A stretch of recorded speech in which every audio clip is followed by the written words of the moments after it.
জীবনে প্রথমবারের মতো গরুর চামড়া রান্না করলাম।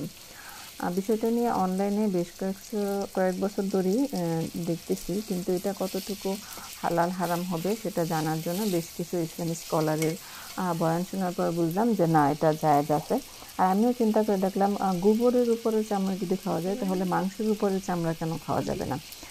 সেই কিউরিওসিটি থেকে এক্সপেরিমেন্টটা করলাম, এবং এটা করার পরে একটু সময় স্বল্পতা ছিল, যার দরুন পুরোপুরি করতে পারি না। আমি শুধু মাথার যেই চামড়াটা সেটা একটু নিয়েছিলাম।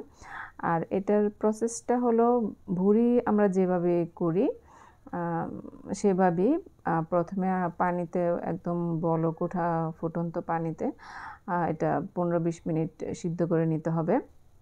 তারপর এটা তুলে বটি চাকু দিয়ে উপরের যে লোমগুলো এটা পরিষ্কার করে নিতে হবে। ভুঁড়ির মতোই, ভুঁড়ি যেমন অনেক সময় খুব সহজেই পরিষ্কার হয়ে যায়, আবার অনেক সময় অনেক ঝামেলা করে ফেলে, উপরের কালো অংশটা উঠতে চায় না। চামড়ার বিষয়টাও সেম, তবে চামড়াটা একটু সিদ্ধ বেশি করে নিতে হবে। আর আমি অল্প একটুই করেছি, আর সময় স্বল্পতার জন্য করতে পারি নাই। তাছাড়া শ্বশুরবাড়িতে নিয়েছিলাম, সেখানে সবাই বলা যায় যে খুব বিরোধিতাই করেছিল। আমি বলেছিলাম যে লোক দিয়ে করিয়ে নিই, যেহেতু আমাদের সময়ের একটু অভাব আছে। তো ননদ শুনে বলতেছে, মানুষ যদি শুনে গরুর চামড়া নিচ্ছে তাইলে বলবে কি পরিমাণ অভাবী হইলে মানুষ গরুর চামড়া খায়। তো কি আর করা, আমি অভাবী না সেটা প্রমাণ করার জন্য আর গরুর চামড়াটা বাকি অংশগুলো নিতে পারলাম না। তবে আমার খুব ইচ্ছা ছিল, ছোটো পিচ্ছি নিয়ে আসলে পারা যায় না সব কাজ সব সময় করা।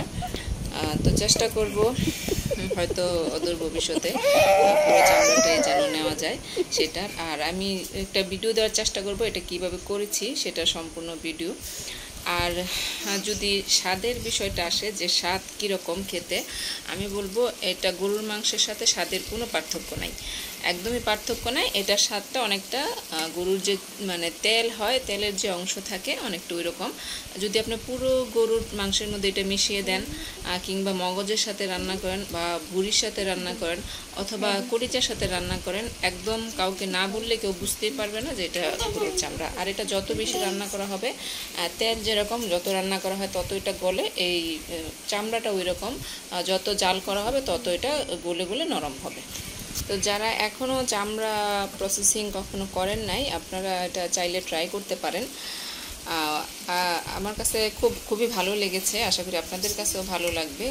আর আমাদের এদিকে গরুর চামড়া গত কয়েক বছর ধরেই কেউ নিচ্ছে না, মাটিতে পুঁতে রাখা হচ্ছে। তো মাটিতে পুঁতে রাখার চেয়ে আমার মনে হয় এভাবে একটু কষ্ট করে, একটু পেরেশানি করে যদি নিয়ে নেওয়া যায়, তাইলে একটা চামড়া থেকে তো মোটামুটি 8-10 কেজির মতো মাংস হওয়ার কথা, পাবার কথা আর কি। তো আশা করবো আপনারাও যারা ট্রাই করেন নাই তারা ট্রাই করবেন। আসসালামু আলাইকুম। আসসালামু আলাইকুম। রেডি টু ওয়্যার লুঙ্গির পর নিয়ে আসলাম রেডি টু ওয়্যার ধুতি। আসুন দেখে নিই কীভাবে রেডি টু ওয়্যার ধুতি পরতে হয়। প্রথমে ধুতির ভাঁজটা খুব সুন্দরভাবে খুলে নেবেন। তারপর কোমরে জড়িয়ে আপনার কোমরের মাপ অনুযায়ী এভাবে ডান হাতের কিছুটা অংশ ভিতরে ভাঁজ করে নেবেন। তারপর ডান হাতের উপরের অংশে বাম হাতের অংশটুকু এভাবে জাস্ট লাগিয়ে দিবেন।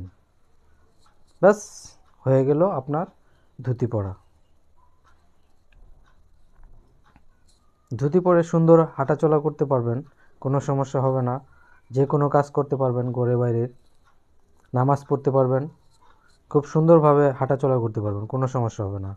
আপনি পাঞ্জাবি, ফতুয়া, গেঞ্জি সব কিছুর সাথেই ধুতি পরতে পারবেন। তো ভিউয়ার্স, এটাই ছিল আমাদের ধুতি পরার সিস্টেম।